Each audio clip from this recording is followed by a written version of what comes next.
제주도가 요새 몸살을 앓고 있습니다. 코로나19로 방역이 한창일 때 심야 파티가 게스트하우스에서 벌어진 거예요.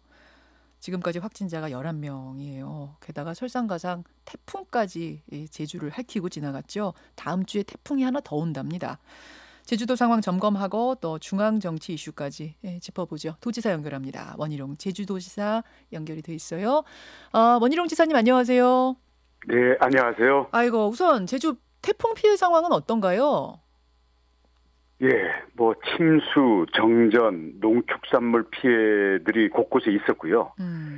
지금 태풍이 핥히고 간 상처를 복구하기 위해서 지금 모두 땀 흘려서 매달리고 있습니다. 그렇죠. 그렇죠. 게다가 또 태풍이 하나 더 온다고 하고 하여튼 제주도가 걱정인데 이런 와중에 코로나까지 큰 걱정입니다.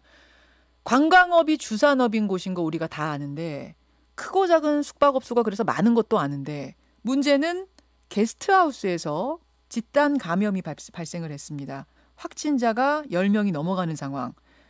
지사님, 이거 역학조사 결과가 나온 거죠. 8월 25일 술 파티. 그게 문제였던 걸로 드러난 겁니까? 네, 그렇습니다. 아니, 어떻게 술 파티를 벌였대요?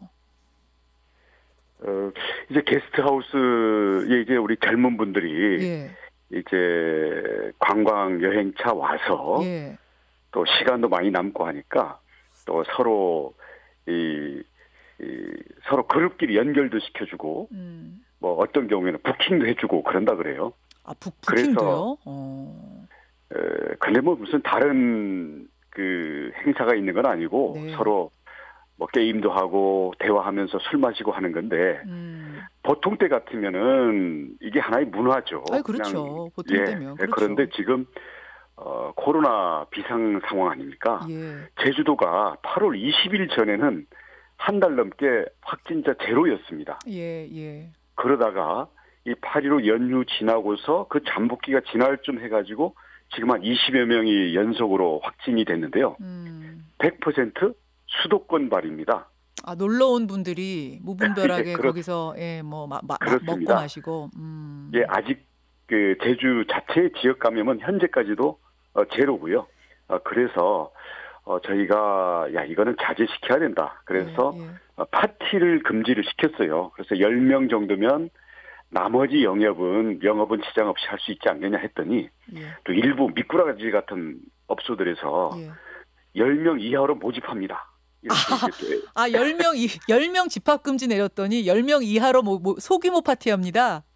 라고 SNS로 대대적으로 광고를 하고 아이고. 또 여기에 또 저 갈게요 댓글이 달리고 이래요. 그래서 이건 미꾸라지용으로 이건 확실히 내려야 되겠다 그래서 3인 이상 파티 금지 그렇게 명령을 내렸습니다. 제주도 숙소에서 여러분 3인 이상 집합 금지 명령이 내려졌습니다. 3인입니다. 3인 이상 모여서 먹고 이거 집합 모임 못 한다는 거 일단 기억을 하시고요. 근데 게스트하우스에서 이 술 파티를 할 때 술을 팔았다면서 이게 가능한 건가요? 그것도 다 불법인데요. 그렇죠. 예, 이제 근데 둘러대기는 갖고 와서 하는 거다. 이렇게 둘러대기 때문에 그걸 일일이 신랑이 하기에는 사실은 서로 피곤한 일이죠. 그래서 파티 자체를 당분간 하지 말자. 네. 이렇게 해서 저희가 명령을 내린 이유는 그 명령 위반으로 단속을 해야 이게 서로 불필요한 시비가 줄어들지 이걸 식품위생법이 어쨌니 저쨌니 하면은 괜히 이게 서로 분쟁만 많아지거든요. 알겠습니다. 혹시 구상권 청구 같은 것도 고려하세요? 그 해당 게스트하우스에? 물론 이거는 책임을 잘 따져봐야 되는데 저희가 구상권 청구하는 것은 정말 극단적인 경우인 거고요. 일단 현재는 이 방역을 저희가 파티를 금지했기 때문에 이 효과를 보면서 그래도 더 빠져나가는 슈퍼 미꾸라지들이 있다면 저희들이 구상권이든 형사고발이든 다 저희들이 불사하겠습니다. 알겠습니다. 이런 가운데 개천절에 말이죠. 광화문에서 보수단체 3곳이나 집회 신고를 해놨다고 해요. 이거 어떻게 생각하십니까? 네, 그분들은요, 지금 대한민국 국민이기를 지금 정신줄 놓은 분들입니다. 아무리 신앙, 그다음 정치적인 견해 있고, 그보다 더한 일들이 있다 하더라도요, 현재는 방역이 최우선이고, 그게 자기 걸리는 것뿐만 아니라 애꿎은 정말 무고한 시민들, 그리고 우리 자라는 아이들, 어르신들, 이게 정말 무고한 시민들에게 피해를 끼치는 거기 때문에 네. 이거는 공해죠. 이거 안 됩니다. 신고하신 분들 스스로 이 뜻을 좀 접으셨으면 제일 좋겠고 그게 아니라면은 지난번에는 법원에서 그냥 하라고 허락해 줬잖아요. 이번에는 금지시켜야 된다고 보세요? 이번에는 아마 법원에서도 금지 명령이 나올 겁니다. 나올 걸로 보십니까? 알겠습니다. 네. 알겠습니다. 원희룡 제주지사 만나고 있습니다. 중앙정치 이슈로 좀 넘어가 보죠. 이제 통합당 아니라 국민의힘 소속이시네요, 지사님. 그렇습니다. 아직 저는 입에 안 붙는데 어떻게 마음에 드세요? 사람이 자기 이름 평생 쓰는 건데 이름 자꾸 바꾸는 게 어색하고 국민들께 좀 면구스럽죠. 하지만 이게 정말 새 출발을 하겠다라는 각오를 담은 거기 때문에 불가피한 면이 있다고 생각을 하고요. 이제는 이 이름을 오래오래 쓰겠다. 그리고 이름에 맞는 알맹이를 지니기 위해서 노력하겠다. 그런 각오를 다져야 한다고 생각합니다. 어제 김종인 비대위원장 100일 기념 기자회견 보셨습니까? 기자간담회? 네네. 보셨어요? 그때 너무 많이 나와서 그만하라고까지 한 질문이 하나 있습니다. 뭐냐면 안철수 국민의당 대표와 관련된 질문들. 이제 이름까지 비슷해지니까 질문이 더 나와요. 관련된 질문이. 국민의당과의 그러니까 안철수 대표와의 연대 가능성을 묻는 질문이 있고 연대 필요성을 묻는 질문이 있습니다. 가능성이냐 필요성이냐 이 두 가지는 사실 다른 얘기인데 어떻게 생각하세요? 연대라는 것은 정치에서 뜻이 같으면 연대하고 네. 뜻이 다르면 할 수가 없는 거죠. 물론이죠. 예, 현재 안 대표나 국민의당이 특히 현 정부의 국정운영 방식에 대해서 큰 문제의식을 갖고 있고 그걸 표현을 하시잖아요. 네. 그런 면에서는 우리 당과 크게 다르지 않다고 보고 현재 국민의 뜻을 우리가 받아서 안기 위해서는 현재 흩어져 있는 힘만 가지고 야당의 힘만 가지고 부족하잖아요. 그래서 그 답이 그렇게 복잡하진 않다고 생각하는데 또 안철수 대표의 입장과 사정도 있을 거기 때문에 그것을 바깥에서 너무 강하게 뭐라고 할 일은 아니고요. 또 그 이야기를 와서 자꾸 김종인 위원장한테 이거 뭐 무슨 이 당내 문제처럼 물어볼 일은 아니라고 생각합니다. 우리 김종인 위원장이 말씀하신 것처럼 네. 선거에 나올 거면 또 당에 들어와라. 그리고 또 야당으로서 연대는 그것에 따라서 원칙적으로 앞으로 그 과정상에서 할 수 있는 거다. 뭐 그런 뜻으로 받아들입니다. 그러면은 원희룡 지사 개인 생각은 개인의 의견은 지금 뭐 누구 가릴 것 없이 뜻이 맞으면 손잡고 같이 할 수 있다 쪽이시군요. 뜻이 같으면 그 뜻을 실현하기 위해서 힘을 합쳐야 되는 거죠. 예. 힘이 있어야 그 뜻을 현실로 만들 수 있고 이걸 국민이 원하고 있잖아요. 얼마 전에 초선들 모임에서 그러셨더라고요. 대선에서 이기려면 찐 친문 빼고는 다 누구와도 손잡아야 한다. 그러셨죠. 그건 가능성을 그렇게 열어놓는 거고요. 그러니까 우리가 장벽을 치면 안 된다라는 걸 얘기하는 거고요. 예. 거기서 무차별적인 연대가 아니라 뜻이 같고 예. 또 거기에서 정치를 해나가는 구체적인 서로의 합을 맞춰야 되겠죠. 그렇군요. 제가 자꾸 두 가지로 나눠서 질문을 자꾸 드리게 되는데 선거에도 지금 두 가지가 기다리고 있습니다. 하나는 서울시장 선거, 하나는 대통령 선거. 만약 지금 어떤 사안들에 대해서 국민의당과 뜻이 맞아서 연대가 가능하게 된다면 그 두 가지 선거도 다 같이 치를 수 있는 건가요? 네, 하나가 잘 되면 그다음 더 큰 거는 가능성이 열리는 거죠. 네, 정치라는 게 상황의 산물이고 또 그때 국민의 뜻이 네. 최고의 가치 아니겠습니까? 예. 그런 면에서는 가능성은 열려 있다고 보고요. 현재로는 그렇다고 해서 장담할 수 있는 것 하나도 역시 없습니다. 근데 어제 김종인 위원장은요. 대선 후보는 당 내에서 나올 거예요. 이러시던데요. 그건 당연한 입장이죠. 당을 이끄는 입장에서는 당연히 그렇고요. 근데 당이 현재의 울타리 그대로 있다라는 법도 없고요. 또 좋은 인물들이 있으면 당으로 들어와서 치열한 경쟁을 해야 된다고 생각을 합니다.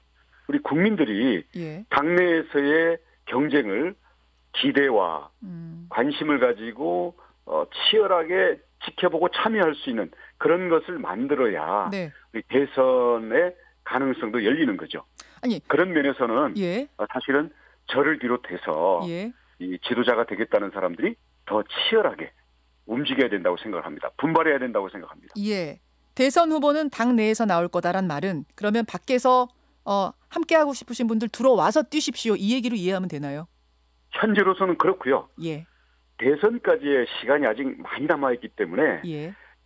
어떤 의미의 정계 개편도 늘 열려있다고 봐야 됩니다. 정당이라는 것은 정치 세력을 담는 그릇이잖아요. 그렇죠. 예. 그렇죠. 내용에 따라서 그릇이 가는 거지. 만약에 지금 작은 그릇으로 안 되겠다. 그럼 더 큰 그릇도 갈 수가 있는 거고요. 빅텐트. 또 이 그릇이 내용이 좋으면 바깥에 있는 열매들도 그릇 안으로 들어와서 이 무대가 네. 치열한 국민들의 범국민적인 무대가 될 수 있는 거고요. 네. 그렇죠. 알겠습니다. 가능성들이 열려 있다고 봅니다. 정계 개편 가능성. 그렇죠. 뭐 선거 앞두고 정계 개편이라는 걸 늘 있어 왔으니까. 그래서 이름도 비슷한 거 아니에요? 국민의힘, 국민의당? 그런가요? 그거 생각하고 혹시 만드신 건 아니에요? 그렇다기보다는요. 예. 근데 지금까지 이 야당의 이름이 주로 국가를 앞세웠어요. 예. 그죠? 근데 이제 한국 국민이라는 이름이 들어가는 게 아마 새로운 발상, 새로운 접근을 하자라는 그런 뜻으로 아마 그 부분에 좀 더 우선순위가 가지 않았나. 알겠습니다. 이렇게 생각을 합니다. 그동안 우리 야당이 계속 선거에서 지고 정권도 뺏기고 국민들로부터 온갖 이 비난과 외면을 지금까지 받아왔잖아요. 예. 그게 리더십, 또 국민들의 지지 기반, 그리고 당의 정체성 이런 것들이 모두 이제 문제 위기였는데 지금 김종인 비대위에 와서는 리더십 위기라는 말은 더 이상 나오지 않고 있어요.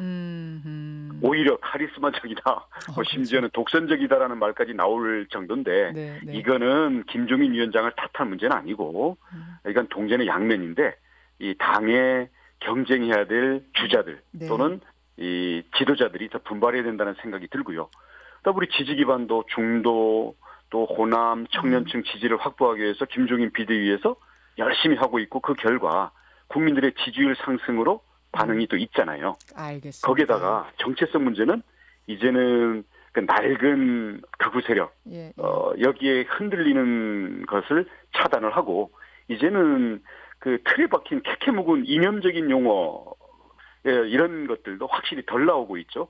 그래서 중도나 디지털 세대 또 예. 국민통합과 실용적인 정책을 원하는 다수 국민들을 늘 먼저 생각하는 그런 접근이 되고 있기 때문에 이런 의지를 담아서 국민의힘이라는 그 이름이 이름값을 해야 된다고 생각을 합니다. 알겠습니다. 아니 원희룡 지사야 뭐 지금 차기 잠룡인 걸 자타가 인정한 상황인데 그 김종인 비대위원장은 처음으로 대선 주자 여론조사에 이름을 올랐더라고요. 본인이 뭐 원해서 오른 건 아니지만 올랐어요. 차기 대권 도전 가능성 어떻게 보세요, 김종인 위원장? 사실 가진 안목이나 경륜으로 보면 뭐 네. 충분히 하셔도 되는 분이죠. 근데 현재 비대위원장을 맡은 여러 가지 맥락이나 예. 여러 가지 또 연령적인 면이나 이런 부분에서 우리 김종인 위원장의 깊은 그 나름의 생각이 있다고 보여집니다. 어제도 분명히 나설 때와 물러설 때를 뭐 한다 이런 말씀을 하셨고요. 네. 아마 여론조사에는 우리 당신께서 제외해라 이렇게 정리를 하실 거라고 봅니다. 곧 빼달라고 할 거다. 내 이름 나오더라도 올리지 말라고 할 걸로 알고 계세요? 왜냐하면 그렇지 않으면 예. 현재 정말 강도 높은 이제 당의 혁신 작업들, 그리고 당의 복잡한 주자들, 선거의 공천 과정, 그리고 당내의 복잡한 세력들 간에 전부 다 이걸 설득도 하고 화합도 해야 되는데 알겠습니다. 이 과정에서 이게 다른 뜻이 있다고 오해를 받으면 그렇죠. 될 일도 안 될 수가 있거든요. 알겠습니다. 현재 비대위원장으로서의 업무에 집중해야. 정부는 방역에 집중하고 비대위는 당의 혁신에 집중해야 된다고 생각을 합니다. 여론조사에서 이름 빼달라고 하셨대요? 이미? 아니 모르겠습니다. 그건 뭐 제가 지금 뭐 말씀을 안 나눠봤고요. 그렇게 하지 않으시겠어요? 할 수밖에 없을 거다. 알겠습니다. 여기까지 원희룡 지사님 오늘 말씀 나누죠. 고맙습니다. 네, 고맙습니다. 원희룡 제주지사였습니다. 김현정의 뉴스쇼는 청취자 여러분의 참여로 이루어집니다. 트위터, 페이스북, 레인보우 게시판, 그리고 단문 50원, 장문 100원의 유료 문자 샵 1212, 우물정 1212 통해 참여하실 수 있습니다. 김현정의 뉴스쇼, 여러분과 함께 만듭니다.